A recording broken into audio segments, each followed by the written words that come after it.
I'll repeat for the recording, calling to order the budget hearing of Tuesday, April 6th, 2021 at 7 p.m. All regular members of the Board of Finance are in attendance. The purpose of this meeting is to present to the public the proposed budget for fiscal year 2022, which is obviously the last half of 2021 and the first half of 2022. Immediately following this meeting will be a Board of Finance meeting. So for those who need to stick around, just stay on this Zoom. All right, so I'd like to make a couple notes about the budget presentation. It has been out in the to the public, warned since last Thursday, I believe. And I want to make a note first. There's been an update since the notices were pushed out to the public. The Region 19 budget is about $42,000 smaller than what was sent out to the public. So that budget will be reduced in the packet going forward.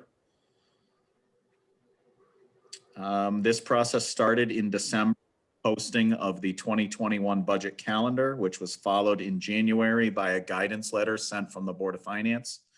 The guidance letter asked that departments provide a flat, in other words, 0% increase budget request, and if unable to do so, to explain what they were asking for above zero and why they needed it. Various levels of budget requests came in, from a couple small decreases over the current fiscal year to a high of a 48% increase. Over the last 4 months, the Board of Finance has worked through these, including meeting with many of the submitting departments to review their budgets. And the Board of Finance has made some adjustments to end up with the packet that was sent out to the townspeople last Thursday. The budget provides what the board has agreed upon as a reasonable and prudent balance of programs, expenses, fund balance, and taxation. So having said that little introduction, Donna, would you like to put the budget package up on the screen? Are you able to do that?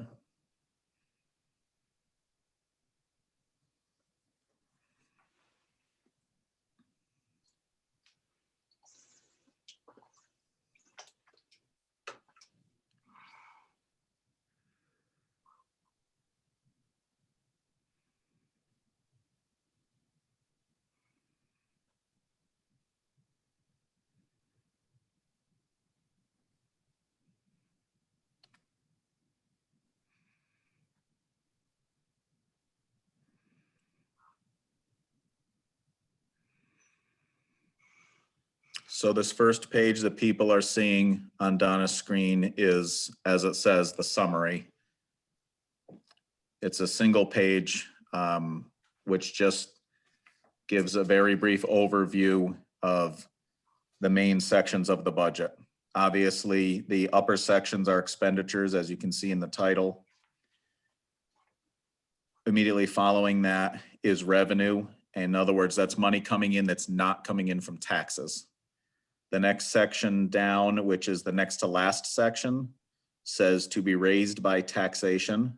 That is the amount that we are proposing that you, the taxpayers, will fund in this budget through taxation. There's also a line that says less applied fund balance. The fund balance is essentially money that is held in balance to cover unexpected expenses and to give the town some cushion. Some people may refer to it as a rainy day fund. You've heard that terminology.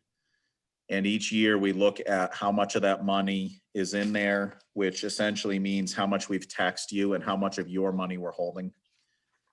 And we try to come up with the right amount of that to apply back into the budget. And then the very last line at the bottom is the number that creates your tax bill. That's the mill rate. And that calculated against your assessed value will create your tax bills and the amount on your tax bills. There is also, was sent out in the public, there is also a, I believe a 5-page, which is this same information, but boiled down in more detail. And that is on the screen now. And that covers the same areas that I talked about, but as I said, goes into further detail of what comprises those. If you were to dig into a more granular level, what the Board of Finance worked with over the course of this budget season was a line-by-line request from each department. The Board of Finance commented on various lines, but essentially does not have line-by-line, line item veto or approval power. The Board of Finance approves departmental budgets and gives guidance on the line items on what they feel are justified expenses or justified programs to serve the taxpayers. That's the overview. And at this point, I think we should get into public questions and comments about the budget. I'm going to attempt to let Donna leave that on the screen so we can move through it if people have questions, but I'd ask that people who would like to speak be very patient, because what this means is I have very limited screen space to see each person. So I would ask that if you are interested in speaking right now and you're providing a video feed, if you would raise your hand, and I will work my way through and I'll make sure we get everybody. So the first one I saw is Lori Sempervon. All right, can you hear me? Yes. I just would like to say that I support this budget, but I actually would support a larger budget because, again, I think it's really important that we have a fully staffed public works department, which this budget does not allow us to have. And I just want to caution the Board of Finance that, you know, your job is to determine the bottom line, but you cannot tell departments where they spend their money. I'm just kind of reiterating that in a different way. I appreciate all the work that you have done. I know this is a lot of work. We just really need to have a functioning town, and I hope at the least you'll support this budget, but I'm really hoping that you will put money back in for public works, but that's my 2 cents. Thank you. Thank you. Michelle Doucette Cunningham, I saw your hand next. Thank you. Michelle Doucette Cunningham, 41 Liska Road. I wanted to thank the Board of Finance and the other boards and staff who put this together. Budgeting is never an easy process, and I recognize you have a lot to balance in this budget. Like the person who spoke before me, there are many things I would have liked to have seen in this budget, but I think this budget includes everything that we need to have. In particular, I'm pleased that we were able to apply some fund balance from our rainy day fund to cover the large increase in Region 19 at almost a 10% increase. Rainy day funds are there for when we get surprise changes like that exactly. So it was good that we had that available to us when we needed it. Again, I think the Board of Education did a great job coming in at only 1.1% of an increase. Again, were there things in there we would have liked to have seen? Absolutely. There are many additional pieces, but I think this is a very conservative budget, but I don't think many can find extreme fault in it. There might be 1 or 2 lines that people will have questions of, but as a whole, I recognize the difficult job you've had to do to find some balance, and I think this represents that. So I support the budget as it stands. Thank you for that comment. Others in video, please raise your hand and give me a moment to sweep through the videos here.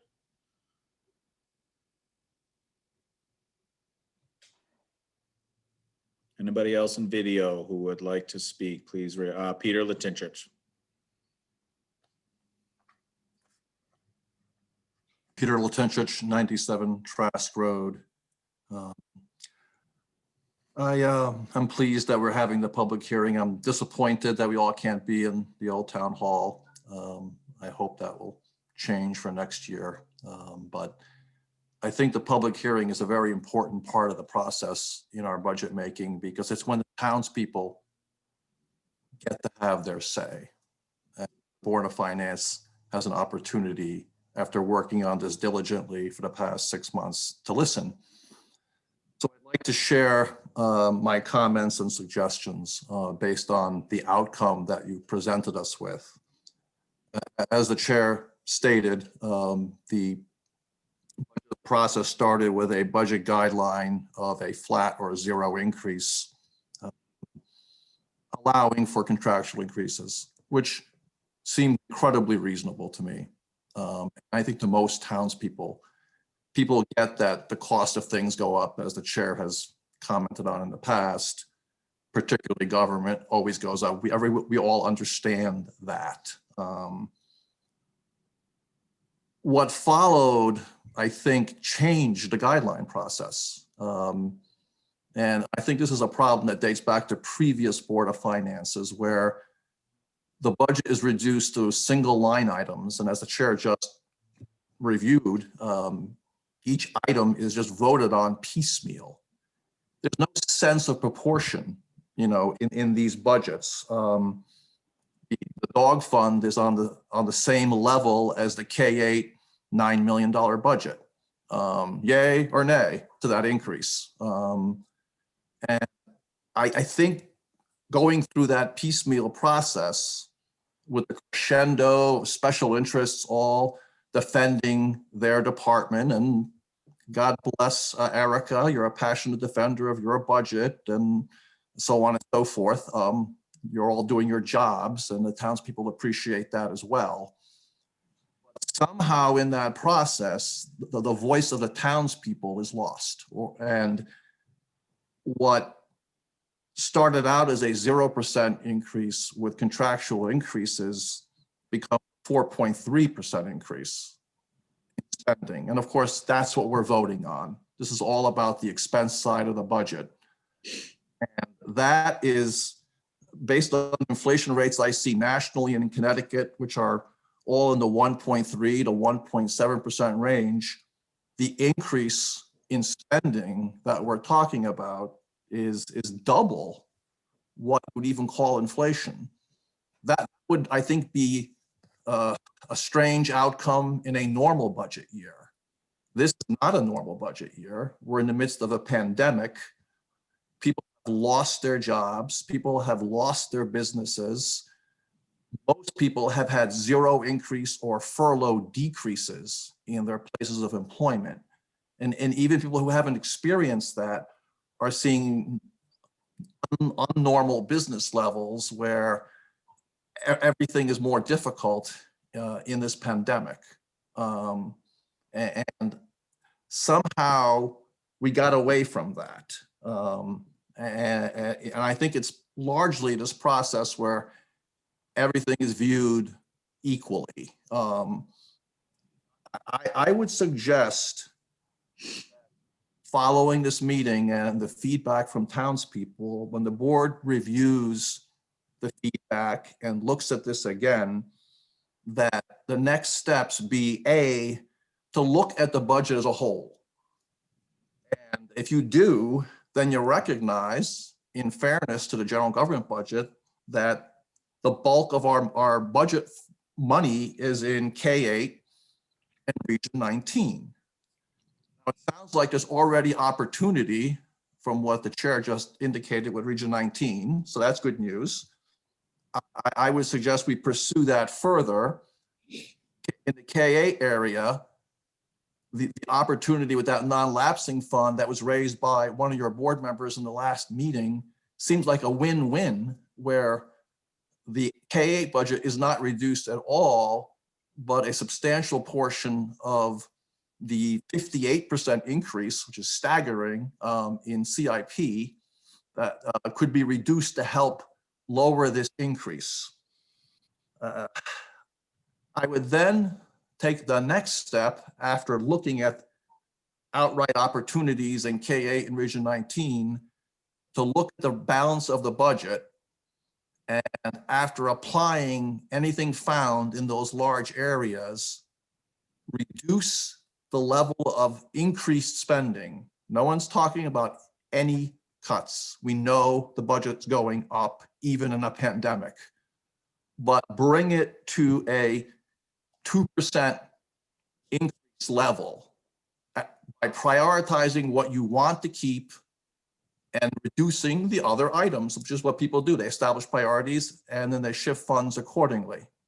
And I think that would somehow bring the voice of the townspeople back into this process. Thank you very much. Thank you. As chair, I just want to make one comment for other people listening. In reference to the guidance letter that you've heard many of us mention already tonight, the guidance letter went out from the board in January asking people to submit 0% if they could, and if they could not, why. Again, it was a guidance letter. It was not a requirement that people submit 0. Just want to make sure people are clear on what the process was. The board was striving to have the least amount of impact on the taxpayers as possible, but to allow departments to explain to us why they might need an increase. So just a clarification on that. So let's continue. Anyone who's in video who would like to speak, just hold your hand up. George Debsky. George Debsky, 12 Fenton Bluffs. I don't even know where to start, because the reality is that all of you know the economic situation in the state and in the country. It was presented to the board very clearly. And the increases that are being proposed, honestly, I question the sanity of this. So I would, I mean, I know you guys did a lot of work. It's taken months to put this together, but I would urge you very, very strongly to relook at this and come back with a budget that's at least clearly closer to 0 than what we're presenting now. You can go into individual budgets and so on, but the overall picture, honestly, I question whether people care about what's happening in this town and people that can't afford things and so on. I mean, we all would like to have things, but at some point we have to really look at reality of the situation and economic times and the pandemic and all this other stuff that's involved. And clearly there's been enough information presented to everybody on the board to actually see that. So I thank you for the effort, but I would urge you very strongly to revisit that and bring those budgets that are closer to 0, not at the point that they're at right now. Thank you. Thank you. Others who are in video, please hold your hand up and keep it up because it may take me a moment.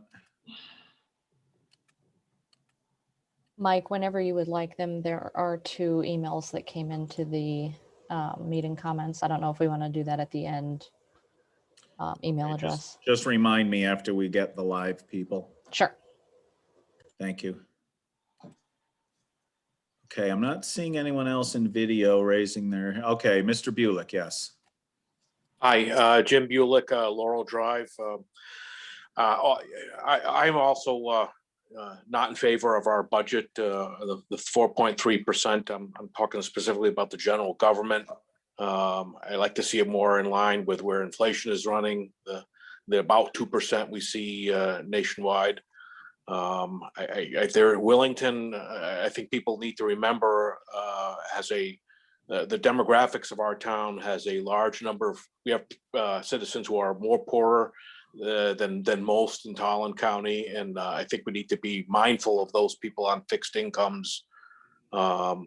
And even those who are lucky enough to still have a job and are doing well, I don't think anybody got a 4% raise or 4.3% raise. Most, you know, if you were lucky to work in some industry that's doing well, maybe you got 2% or 2.5%, somewhere around there. So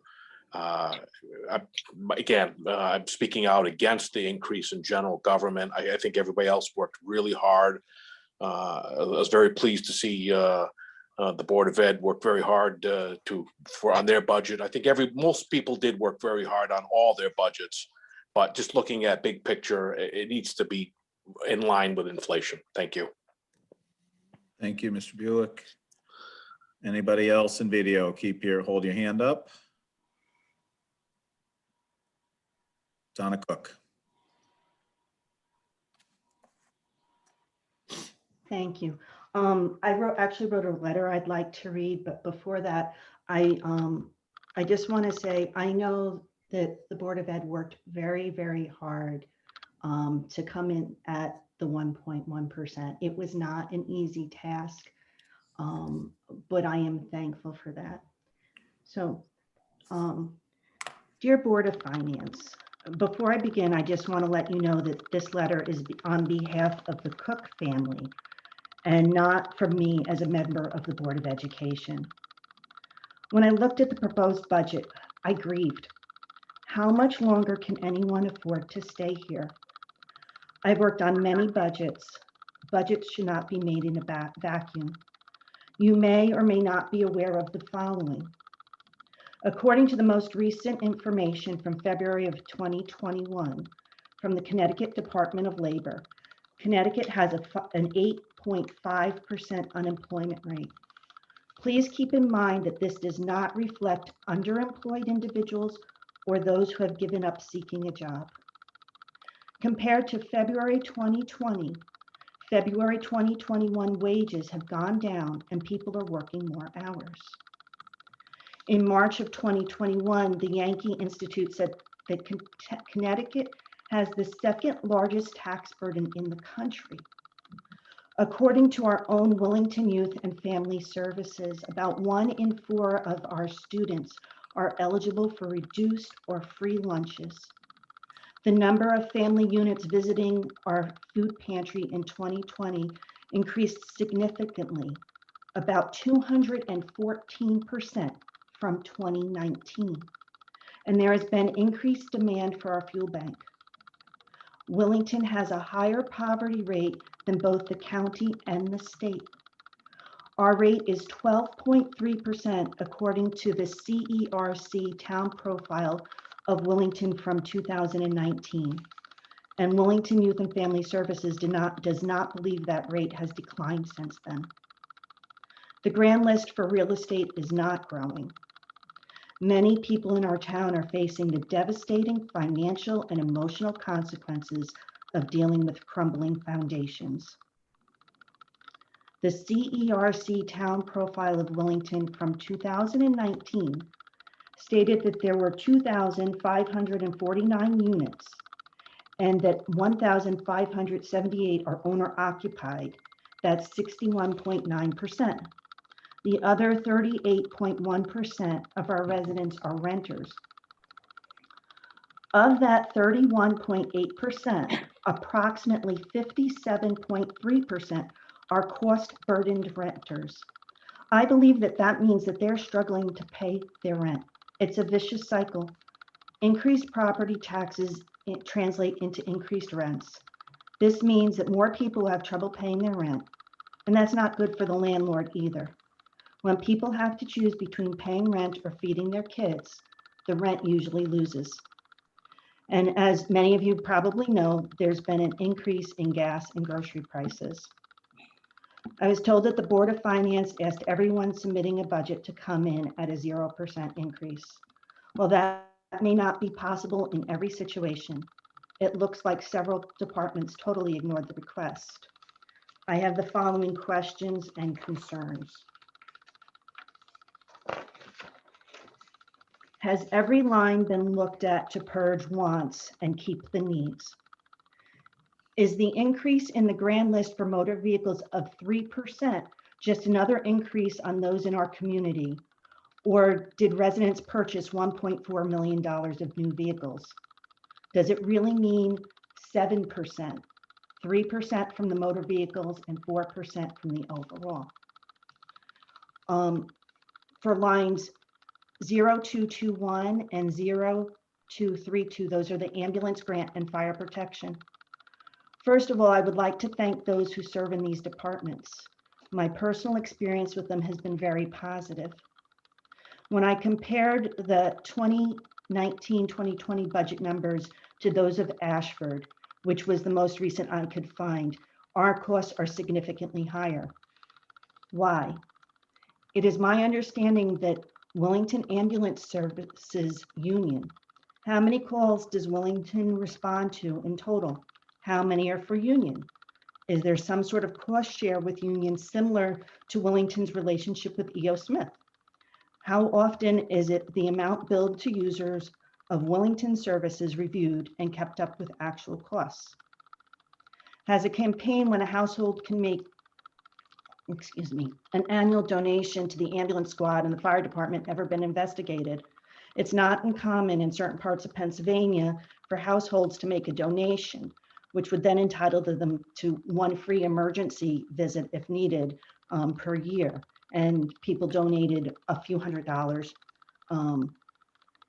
The transfer station, have the townspeople been told how much we can save by recycling? I don't recall seeing any numbers, and that's for line 0351. And why do I frequently see out-of-state plates using our transfer station? Line 0517, library grant. It is my understanding that the library is supposed to be self-funding for their day-to-day operations. Has anyone looked at their books and compared it to what they're asking for? I think the percentage increase is a bit absurd. And I love the library. Line 0930, capital outlay. How many non-lapsing funds are available to reduce this outlay? Have projects been prioritized? I don't know if there's I'm anything. sorry to interrupt you for just a second. Can I just point out something? Sure. We're going to go pretty long on your questions here. We're not going to be able to go back and answer all of these questions. Okay. Perhaps either if you want to finish reading it for the record, we'll try to get some of them, or we can stop now and try to answer the questions you've asked. I have another 3 sentences. Okay, go ahead.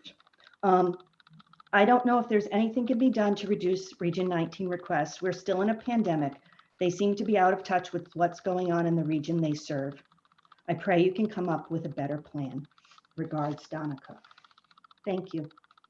All right, thank you. Do you want us to try to answer some of those right now? Since this is a public hearing, I would like to try to feedback information as much as we can reasonably do that. That would be wonderful.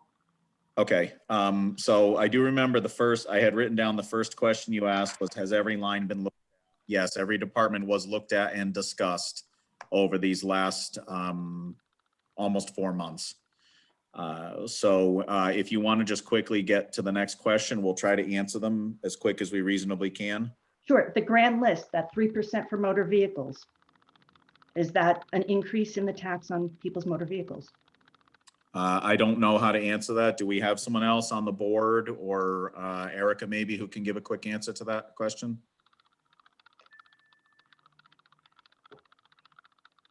I'd have to take a look at the number she's looking at. I don't have an answer for that.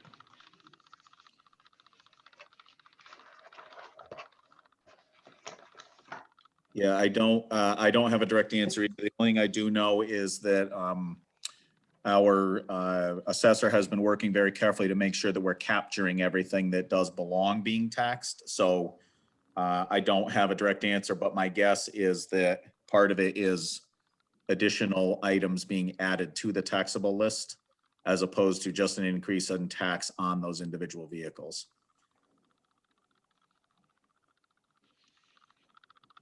Okay.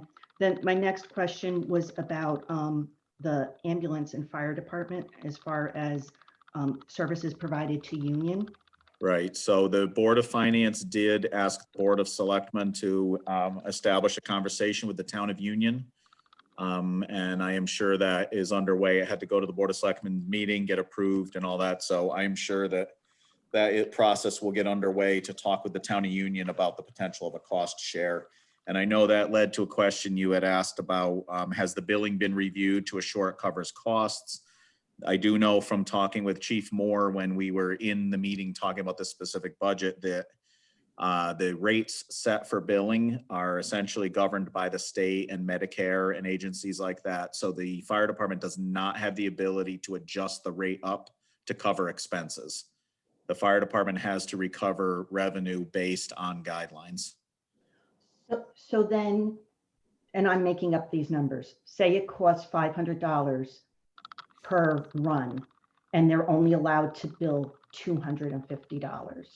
That other $250, if it is a Union person, does Union then pick up the 250? Whereas if it was a Wellington person, Wellington would cover that 250. Because we shouldn't be covering Union's expenses. That will be something that's discussed in that conversation upcoming. Right now, it is covered by the taxpayers of Wilmington. My next question was about the transfer station. And maybe we should be back billing Union. Like I know that there's a process, and Phil Stevens could speak more to this than I ever could, when they reconcile the E.O. Smith Region 19 Wellington costs. There's some sort of go back and look at things and fix things out at the end. Maybe that should happen. They maybe could go back a year or two and fix the underbilling to Union. The transfer station, how much do we save by recycling? I don't have an answer to that. I don't know if, Erica, is that something you have I information? I don't have a figure in front of me now, no. I know think- that some items I are know we recycled at recycle. cost and some are recycled at revenue, but I don't know the breakdown. Correct, and we encourage recycling. Absolutely, so I don't know, I don't have that number in front of me. I think people might be more willing to participate in the recycling if they understand that for every, and I'm making this up, every pound of recyclable they do versus regular trash saves the town, you know, however much. So that they can see that it really does make a difference. I mean, I know I'm an avid recycler and some people aren't. All right, Donna, I need you to keep going with your questions. Okay. Move to the next person. Out-of-state plates at the transfer station. Erica, you want to speak on that? Sure, that's the first complaint I've heard of that on a regular basis, so I couldn't speak to that at this meeting. That's something we'd have to look into. Okay, and the next thing is the library. I'm sorry? Oh, I thought I had to go on to the next question. I didn't mean to interrupt you. I apologize. Go ahead, Donna, with the library question. The library, I thought that they were supposed to be self-funding for their day-to-day operations, that the town was supposed to deal with the maintenance of the building as far as, you know, keeping the roof okay and plowing and shoveling the walks and mowing the lawn and stuff like that. But they've asked for a huge percentage increase. And I would really rather not say more about their financial management. So the part I can say to that is we did have these exact conversations during their presentations. And there is a general feeling of many people that it is supposed to be self-sustaining, but both by the library and other people in town has not found information that says they are supposed to be self-sustaining. It is true, a portion of the budget they're submitting is those things you talked about, the building, the land, the mowing, like that. But a portion of it is certainly also their day-to-day operational costs. They did say that the options are to place fees that they think would discourage use of the library. So that's the only thing I can comment on from the discussions that we Mike, had. Erica? in the Yep. chat, Karen Ann Caldwell, who's the chair of the library board, noted she doesn't have a microphone, so she can't speak, but would like to point out that we did a great deal of research and there is no proof that the library should be self-sustaining. And if it was, then it would no longer be considered a town library, but a public organization. I think she says a private organization. I'm sorry, a private organization. Okay, do you have more, Donna?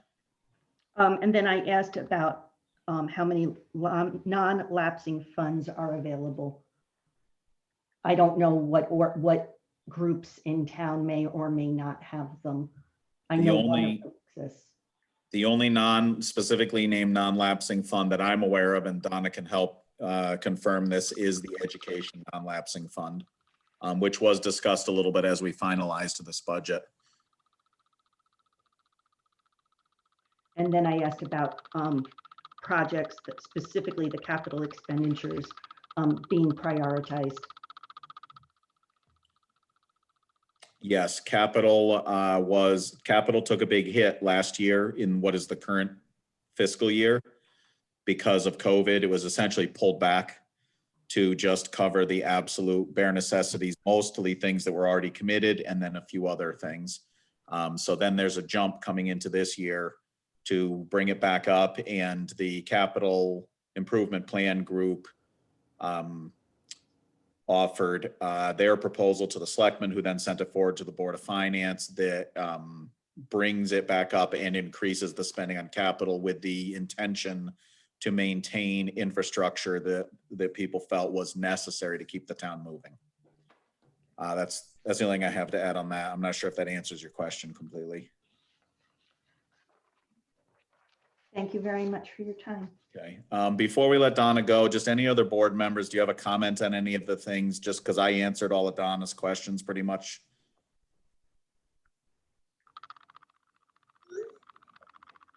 Board members, no comments? Okay. Others in video, hold your hand up and keep it up so I can look for you.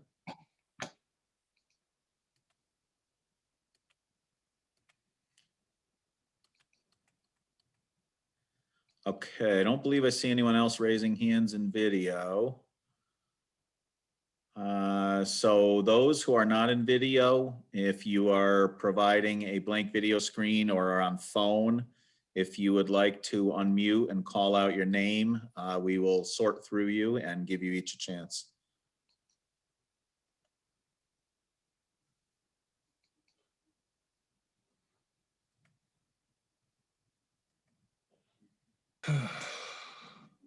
Okay, calling again for those who are in, who are not in video right now or on the phone. If you would like to speak, please unmute and call out your name.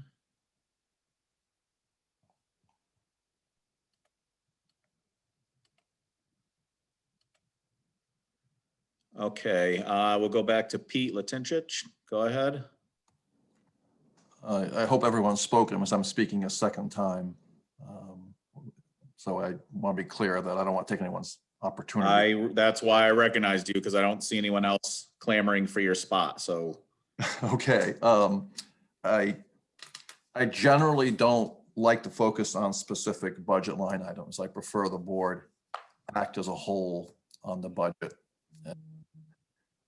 But that said, I think because this is a public hearing and we're focusing on the expense side or increases in the budget, it would be useful for us to have an explanation of the 58.1% increase in capital expenditures. I think that leaps off the page, and I'd like to hear more about that. I'm assuming the Board of Finance accepted the CIP recommendations and adopted them into their budget. I'm assuming it was approved by the Board of Selectmen. But it just seems like a staggering increase from the previous year. And I understand the infrastructure needs, but again, at a time when people are experiencing this kind of economic distress, we have to ask the question of why we have to catch up on capital spending and infrastructure in this single year. So if that could be addressed and we can get some feedback from board members, that would be helpful, I think. Certainly, I'll start, but I'd love to hear other board members' comments on this as well. A lot of us on the Board of Finance are also on the Capital Committee, as you know. And so again, as I stated a few minutes ago, part of that increase is a recovery from last year's decrease. So it makes the increase, depending on your point of view, it makes it look artificially high. However, part of it also is adding in some things, and a lot of stuff, a lot of requested items were pushed out by the capital planning group. A lot of stuff, because it just simply either wasn't affordable or based on the priorities of the submitting organizations, it was felt that we could not provide the funding in this upcoming year. There is a significant increase in two significant items are driving some of that increase. Typically, CIP had been funded somewhere in the $500,000 per year range. It's in the 600 and some $1,000 range this year. And that $100,000 you could essentially pin that on the 2 fire alarm systems for the schools. They are about almost $100,000 between the two. Those systems are significantly out of date and out of production, unsupported by the service industry, and the school and the Board of Ed put those as a very high priority to maintain the fire alarm systems in the school, to make sure that we don't risk the school system. We don't risk a school building going without the fire alarm, without the protection it provides, or having to close the school because the system is down and we can't get parts. So that's really, if you wanted to pin the numbers onto one thing, that's the chunk of money. But there were many other requests from other organizations that could have been in that $100,000 slot.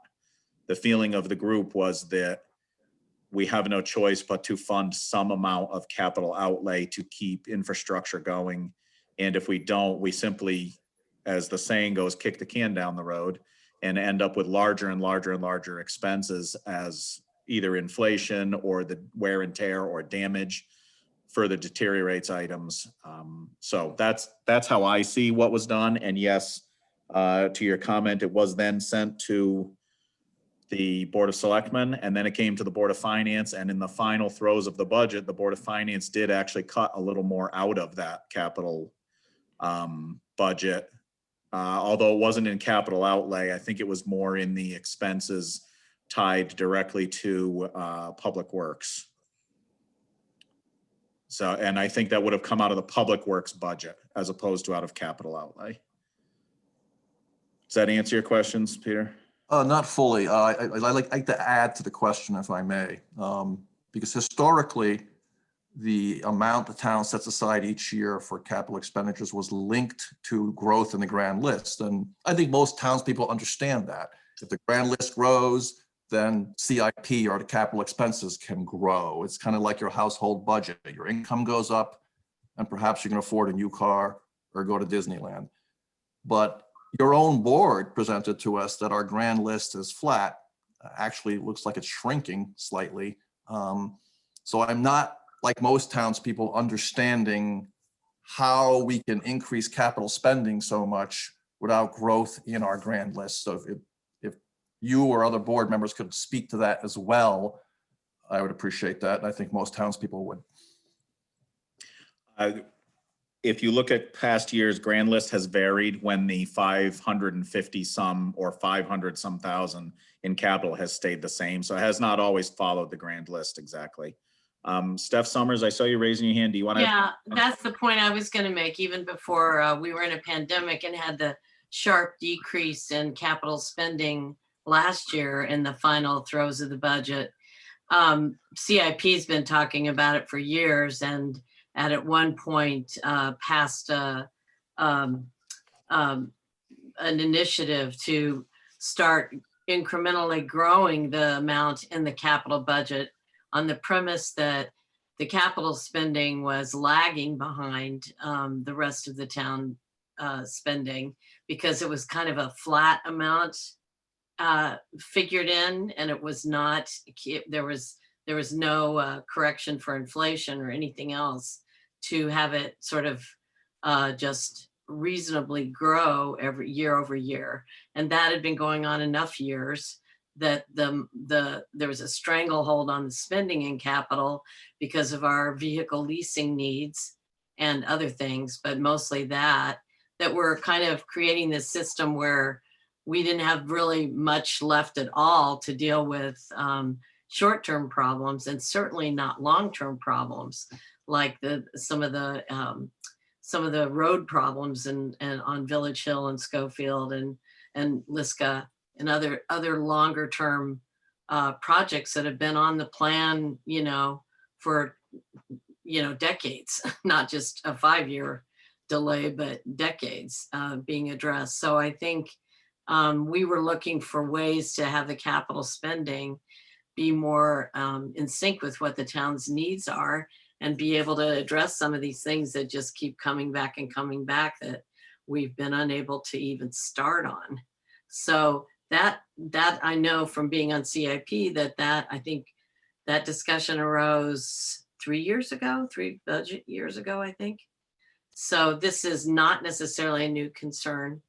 And part of what you're seeing and what you're seeing now is an interest by CIP and I think the town overall to address some of these issues and give us something to work with, and instead of just keep putting it off year after year after year. Anybody else on the Board of Finance want to add to the comments on this or any of the other questions so far? Mike, Yes, go ahead, Pete. first off, I think that you and Stephanie have both answered Pete's question on what motivated the rise in spending there. However, the part that disturbed me on that whole thing was that it was a unilateral decision by the CIP and the Board of Selectmen to raise that amount of money. And the first time we saw that the raise in the spending, it was when that budget came to us. I think we should have been given just a little bit of that the CIP does increase and has been scheduled to increase every year for at least since I was on CIP 7 years ago. It's just not, it's probably not a significant amount, a significant increase enough to keep up with a lot of the spending we've been doing. But I do understand the motivation, and I hope that the explanation was good for Pete on why they did increase it. I just think that the process should have been a little smoother coming to us first to see if there was money in the budget to increase it. Thank you.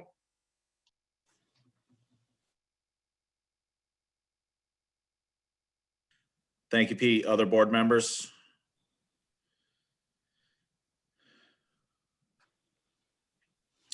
Pete Latinchich, I think that's what we can offer you for answers at this point. Do you have any more? If no one else wishes to speak, yes. Good. Can the board also address the 8% increase in emergency services? I too applaud their efforts for our community, but again, this seems like a very large increase that's concerning, I think, to taxpayers in general. I will comment, when we reviewed both of the budgets, there was some explanatory material from each of the departments, letters that were submitted, and there was a graph from Wellington Fire Department number 1 that showed the increases historically. Both departments were showing generally increases that were running below the level of inflation over the last few years, and we're simply in a position where expenses were increasing that they did not have control of. And I don't have those letters in front of me. I believe they were made part of the public record as in the minutes of those meetings. But they did explain, and money was actually cut from one of the fire department budgets by this board. So the increase that was originally submitted was cut back some. And you also heard that there's a conversation which was started in last year's budget process and has now been made a specific written request by the Board of Finance that we engage with the Town of Union in a discussion about some cost sharing. To Donna Cook's example made earlier, that the billing does not cover the entire cost of the service. And so the taxpayers of Wellington are bearing the extra, the non-recovered percentage. So that will hopefully bear fruit as we go on, because the board was concerned about the size of the increase. And that was a Board of Finance initiative. Yes. Other board member comments on that question?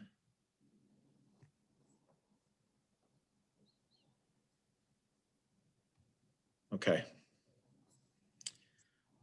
Thank you, Peter. I'm going to poll the rest of the group again here. Anybody else from the public with comments? If you're in video, hold your hand up and keep it up. And if you are Not in video, please unmute and call out your name.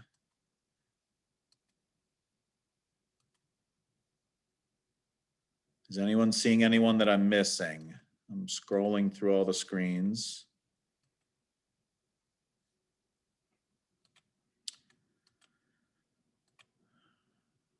Okay, this is our only item for the public hearing. Donna Cook has her hand Donna up. Cook, go ahead.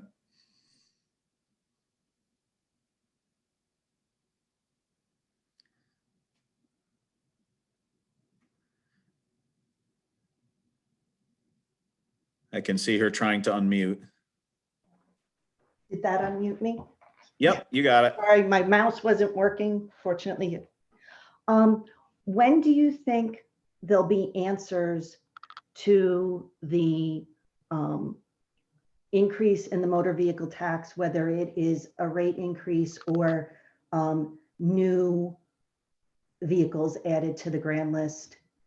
And that was my first question.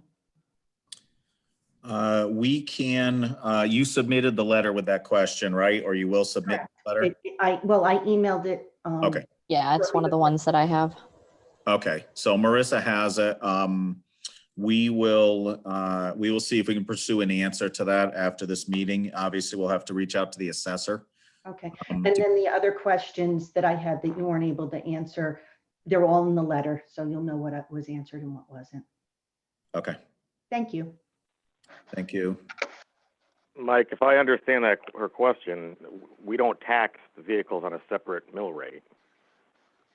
No, So, she was saying there's an increase, and I think her question was, is that an increase in the amount of taxable vehicles? Or is that an increase in the assessment on it, the vehicles? Is that correct, Donna? Right, so it would still be a change in the rate on the vehicle, but not by mill rate. It would be by assessment. I'd venture to guess it's a combination of both. That's my guess too. I know the assessor has been diligently making sure any taxable items were taxed at the correct rate or the correct assessment, I'm sorry. And that we also were catching anything like if there was a company in town that owned vehicles, making sure that we had accounted for all those vehicles or whatever.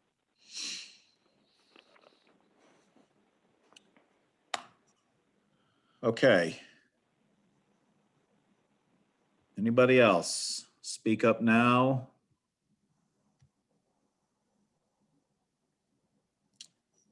All right. I'll entertain a motion to adjourn the budget hearing. So moved. Can I get a second?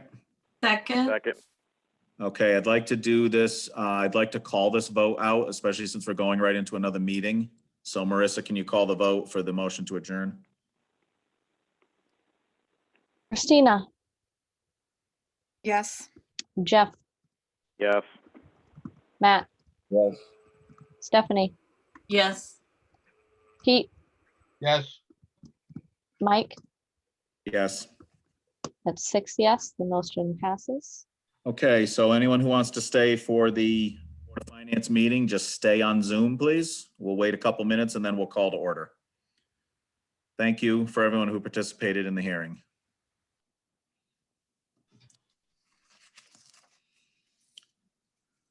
The hearing is adjourned. I'm going to briefly stop the recording.